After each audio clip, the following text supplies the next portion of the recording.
좋으신 하나님이 주시는 은총과 평화가 사랑하는 교우 여러분들에게 있기를 빕니다. 벌써 사순절 5번째 주일입니다. 땅의 절기로는 춘분을 지났습니다. 낮과 밤의 길이가 같은 춘분에는 본격적인 봄의 활동을 시작합니다. 춘분에 땅을 갈지 않으면 1년 내내 배가 고프다는 말이 있다고 합니다. 춘분이 되면 자연스레 땅을 일구는 자들의 일상의 리듬은 분주해지는데요. 갓을 갈아엎고 물고랑을 만들며 씨앗을 파종합니다. 이들은 매년 반복되는 노동을 불평하지 않습니다. 땅은 수단과 도구가 아니라 생명을 함께 누리는 친구이자 동반자로 여기기 때문입니다. 고 대천덕 신부님은 노동은 곧 기도임을 깨달으셨습니다. 고운 마음으로 생명 있는 것들을 대하는 마음 그 자체가 하나님을 대함인 예배가 된다는 것입니다. 봄 냄새가 온 피조세계에 짙어짐에도 마음껏 기뻐할 수 없음은 우리가 살고 있는 세상에 가득 끼어 있는 서늘함 때문입니다. 며칠 전 대전 자동차 부품 화재 사고로 많은 생명을 잃어야 했고, 이란에서 타오른 전쟁의 불씨가 꺼지기는커녕 활활 타오르고 있습니다. 예언자 이사야의 글을 읽고 묵상하며 기도하고 있습니다. 적대, 미움, 분노, 보복 등의 마음이 이 세상에서 사라지고 환대, 용서, 이해, 평화가 피어나기를, 죽이려고 손에 든 무기가 평화의 인사를 건네는 꽃이 되기를 기도하고 있습니다. 이 마음으로 세상을 일구는 행위가 기도이겠죠. 평화를 이루는 사람은 복이 있다.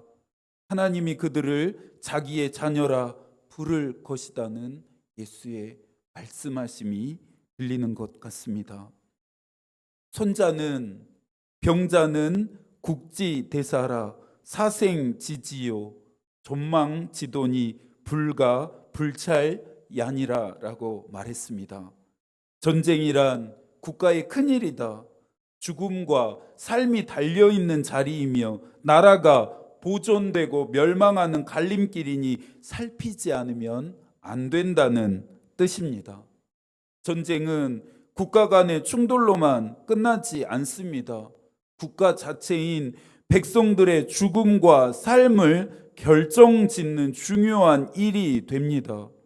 그러니 국가가 보존되고 멸망하지 않도록 왕이란 자는 책임과 의무를 다해야 합니다.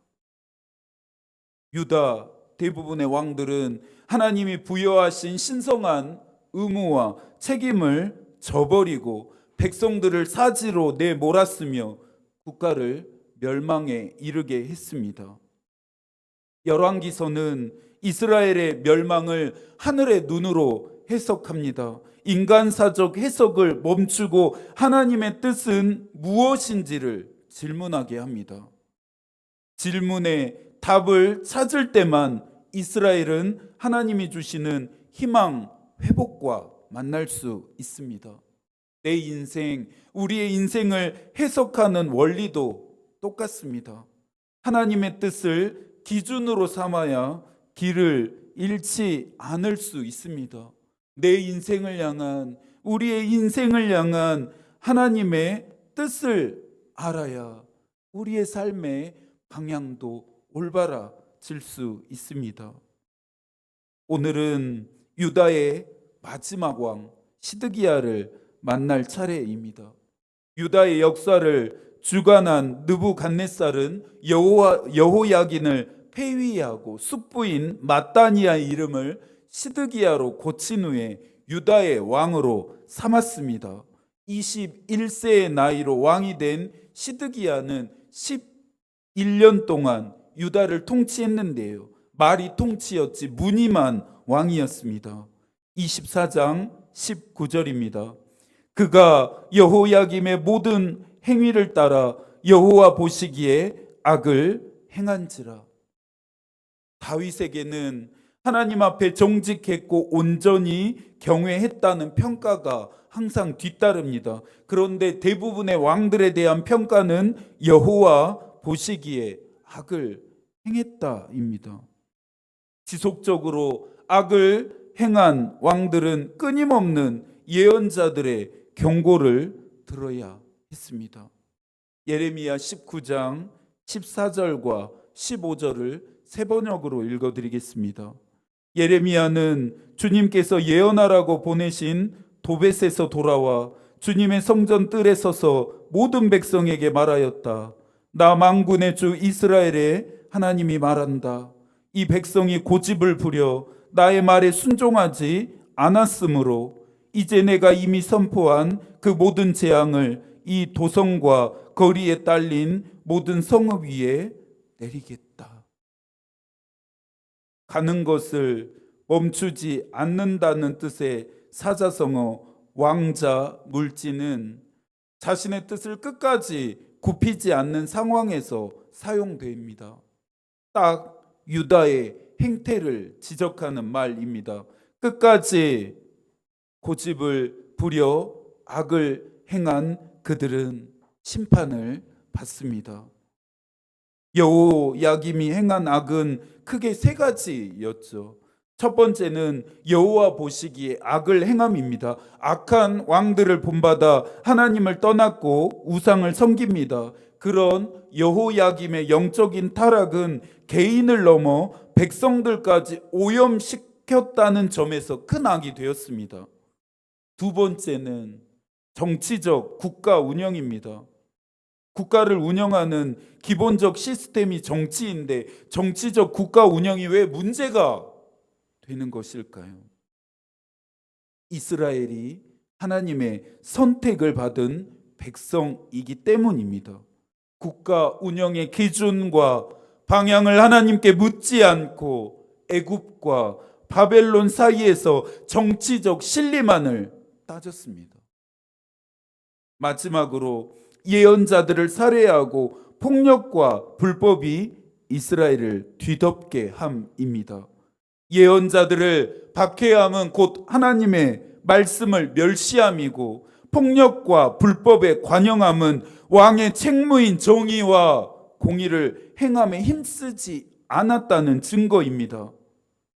여호야김의 이와 같은 모든 악행을 누가 본받았습니까? 시드기야가 본받습니다. 시드기야가 악을 행했으니 이제는 하나님이 심판을 행하실 차례입니다. 24장 19절을 새 번역으로 다시 읽어 드릴 텐데요. 시드기야를 향한 하나님의 심판은 무엇이었는지 들어보시겠습니까? 예루살렘과 유다가 주님을 그토록 진노하시게 하셨기 때문에 주님께서는 마침내 그들을 주님 앞에서 쫓아내셨다. 쫓아내심, 시드기야가 받은 심판입니다. 앞선 열왕들의 최후를 확인하면서 쫓아내심이 어떻게 심판이 되는지는 이미 충분하게 설명했습니다. 죄라는 단어의 원어적인 의미는 중심을 빗나가다, 벗어나다입니다. 열왕들은 악을 행했기 때문에 하나님을 떠난 것이 아닙니다. 하나님에게서 빗나가고 말씀에서 벗어나니 악을 행한 것입니다. 인과관계 또 순서를 여러분들 잘 기억하셔야 합니다. 다시 한번 설명드립니다. 열왕들은 악을 행했기 때문에 하나님을 떠난 것이 아닙니다. 하나님에게서 빗나가고 말씀에서 벗어나니 악을 행한 것입니다. 아무리 회개해도 끊어지지 않는 죄악이 있으십니까? 오랜 시간 묵혀오고 있는 행들이 있으신가요? 하나님이 죄악을 용서하여 주옵소서. 하나님 다시는 죄를 짓지 않게 도와주십시오라고 아무리 기도한들 완전히 극복할 수 없습니다. 이 죄들이, 이 악행들이 끊어지지 않는다는 말입니다. 왜 그럴까요? 아까 설명드린 인과관계와 순서를 적용해서 답을 찾아야 합니다. 사과 나무의 열매를 다 따버린다고 해서 배가 열리지 않습니다. 배가 열리게 하려면 어떻게 해야 합니까? 사과나무를 뿌리채 뽑아버리고 배 묘목을 심어야 합니다.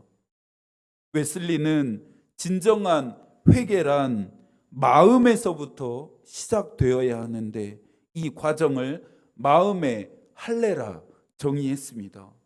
1738년 웨슬리가 올더 스케이트에서 경험했던 이 회심은 지식의 변화가 아닌 마음의 변화, 즉 영적인 상태가 완전히 달라짐이었습니다. 이 부분은 성전 보수 공사 중에 발견된 율법책의 내용을 듣고 통회했던 요시야가 좋은 예인데요. 열왕기하 22장 11절입니다. 왕이 율법책의 말을 듣자 그의 옷을 찢으니라. 그의 옷을 찢으니라. 옷을 찢음은 어떤 의미라 했습니까? 회개, 자복, 통회의 상징적인 표현입니다. 왕의 말씀을 듣고 왕이 그 옷을 찢었다함이 큰 울림이 됩니다. 예수를 따르는 척 할 수는 있습니다. 따르는 척만 하는 자들은 아무것도 배울 수 없습니다. 배우지 못하는 자는 제자가 될 수 없습니다. 따르는 척 하는 것이 아니라, 예수를 따름을 흉내내는 것이 아니라, 신용만 하는 것이 아니라 정말 따라야 합니다. 따름을 흉내내지만 말고 이제는 실천해야 합니다. 빛에 접근할수록 어두움이 사라지듯이 그리스도께 가까이 가야만 죄의 문제가 완전히 극복됩니다.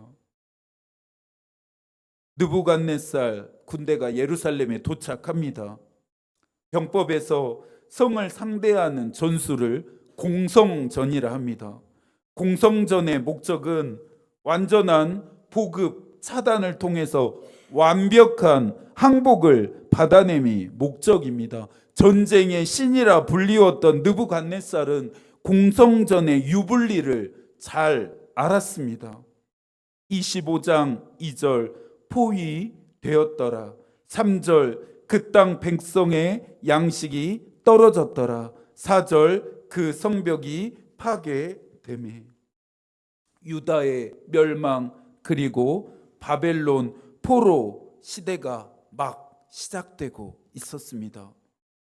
유다의 왕들은 하나님이 유다를 버리셨다 생각했습니다. 유다의 백성들은 하나님이 유다를 떠나셨다 믿었습니다. 그러나 하나님은 한 번도 유다를 버리시거나 떠난 적이 없습니다. 하나님에 대한 그들의 마음이 변한 것이지 유다를 사랑하시는 하나님의 마음은 단 한 번도 변한 적이 없습니다. 심판의 목적이 멸절이 아닌 새로 고침임을 알기에 우리는 절망이 아닌 희망을 발견합니다. 열왕들의 이야기를 통해 하나님이 강조하시는 것도 바로 희망인데, 예언자 예레미야는 예레미야 29장 10절부터 13절까지를 통해 이 희망을 말합니다. 여호와께서 이와 같이 말씀하시니라.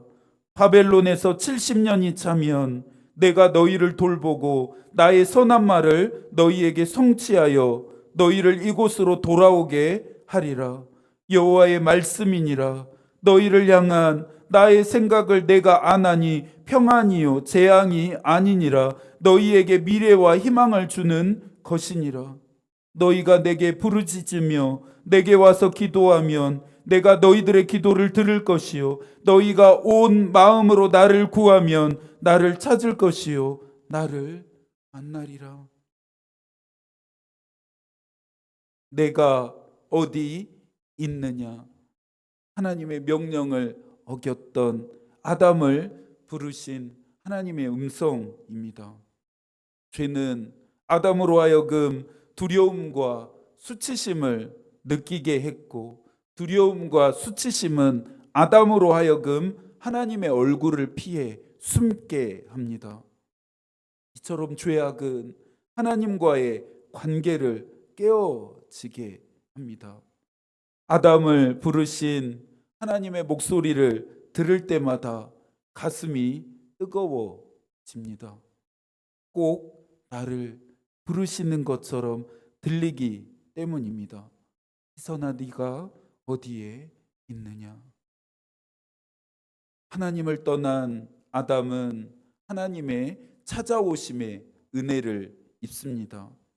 어떻게 찾아오심이 은혜가 될까요? 심판하기 전 아담으로 하여금 돌이킬 기회를 주시기 때문입니다. 무섭고 잔인한 모습이 아니라 다정다감하고 사랑이 많으신 모습으로 하나님은 아담을 찾아오십니다. 마귀는 집요하게 미혹해서 하나님과의 관계를 깨어지게 만들지만 예수 그리스도는 끈질긴 용서와 사랑으로 깨어짐을 극복시킵니다. 고요한 이 아침, 네가 어디에 있느냐? 하나님이 여러분을 찾으십니다. 범죄함 때문에 두려워할 필요가 없습니다. 깨어짐 때문에 걱정할 이유도 없습니다. 히브리서 4장 15절입니다. 우리에게 있는 대제사장은 우리의 연약함을 동정하지 못하실 리가 아니요. 예수께서는 우리의 연약함을 이해하십니다. 그리고 불쌍히 여기십니다. 그러니 더 이상 숨을 이유가 없습니다. 부르시는 그분의 음성에 응답하시고 그분 앞에 나오십시오. 여러분에게도 찾아오심의 은혜가 임하게 됩니다. 예수 그리스도를 따름은 결단하고 행동하게 합니다. 예수께서는 찾아오심의 은혜를 모든 사람에게 골고루 나누길 원하십니다. 예수의 이 바람에 우리는 찾아감으로 응답해야 합니다. 두려움과 깨어짐으로 인해 어둠 속에 살고 있는 수많은 아담된 자들을 찾아가야 합니다. 예수를 만난 후 사마리아 여자는 생명의 은총을 누립니다. 여자는 동네로 돌아가 자신에게 일어난 일과 자신을 위해 일하신 그리스도를 전했습니다. 하나님이 찾아오시길 기도만 하기보다 하나님을 위해 찾아가기를 결단하는 우리 모두가 되기를 소망합니다. 시드기야에게 많은 것을 기대하지도 않았지만 이제부터 살펴볼 시드기야의 행적은 정말 최악입니다. 25장 4절을 함께 읽습니다. 그 성벽이 파괴됨에 모든 군사가 밤중에 두 성벽 사이 왕의 동산 견물길로 도망하여 갈대아인들이 그 성읍을 에워쌌으므로 그가 아라비아 길로 가더니 포위되고 양식은 떨어지며 성벽이 파괴되는 것을 지켜보던 시드기야는 살기 위해서 도망쳐야겠다 생각합니다. 왕이란 자가 한 생각이 도망쳐야겠다는 생각이었습니다. 해가 지길 기다렸고 밤중에 군사들과 성을 빠져나갑니다. 포위하고 양식이 떨어지게 하며 성벽을 파괴하는 느부갓네살은 오직 한 사람만을 지켜보았습니다. 시드기야입니다. 5절입니다. 갈대아 군대가 그 왕을 뒤쫓아가서 여리고 평지에서 그를 따라잡음에 왕의 모든 군대가 그를 떠나 흩어진지라. 바벨론의 추격대가 시드기야의 뒤를 쫓습니다. 결국 시드기야는 여리고 평지에서 붙잡혔습니다. 여리고 평지에서 그를 따라잡음에 시드기야가 어디에서 붙잡혔습니까? 여리고 평지입니다. 애굽 군대에게 뒤쫓기기만 했던 이스라엘이 약속의 땅을 차지하기 위해 첫 번째로 싸워 이긴 곳이 여리고였습니다. 여리고에서부터 이스라엘의 승리의 역사가 시작되었습니다. 그런데 유다의 마지막 왕 시드기야가 도망가다 이 여리고 평지에서 붙잡히면서 이제 여리고는 유다 왕조의 멸망의 장소로 기억됩니다.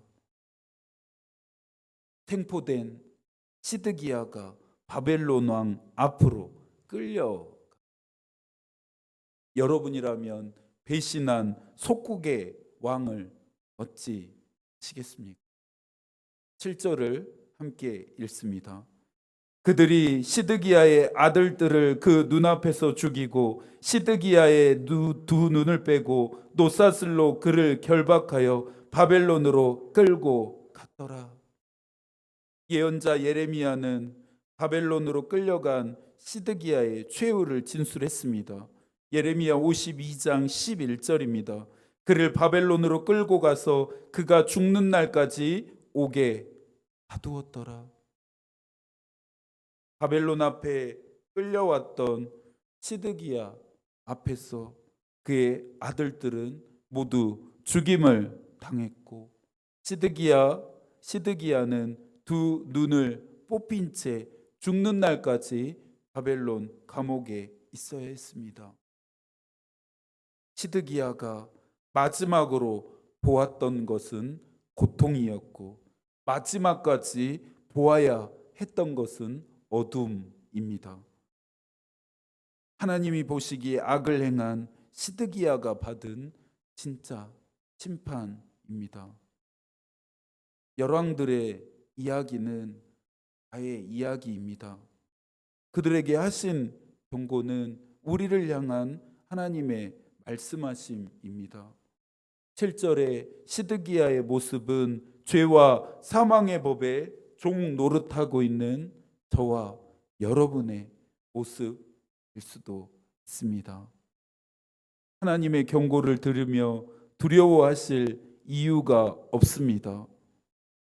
하늘의 경고가 내 귀와 마음을 울린다는 것은 아직 하나님의 은총이 나를 떠나지 않았다는 증거이기 때문입니다. 로마서 8장 1절과 2절입니다. 그러므로 이제 그리스도 예수 안에 있는 자에게는 결코 정죄함이 없나니 이는 그리스도 예수 안에 있는 생명의 성령의 법이 죄와 사망의 법에서 너를 해방하였음이라. 죄와 사망의 법에서 우리를 해방시키셨습니다. 오신 그리스도가 우리에게 주시는 은총입니다. 사순절 이 순례의 여정 가운데 우리가 충만하게 경험해야 할 신비입니다. 선물 같은 이 한 주도 하나님과 동행하시기를 소망하고 하나님의 마음이 우리의 기도가 되고 하나님의 뜻이 우리의 길이 되기를 빕니다. 아멘.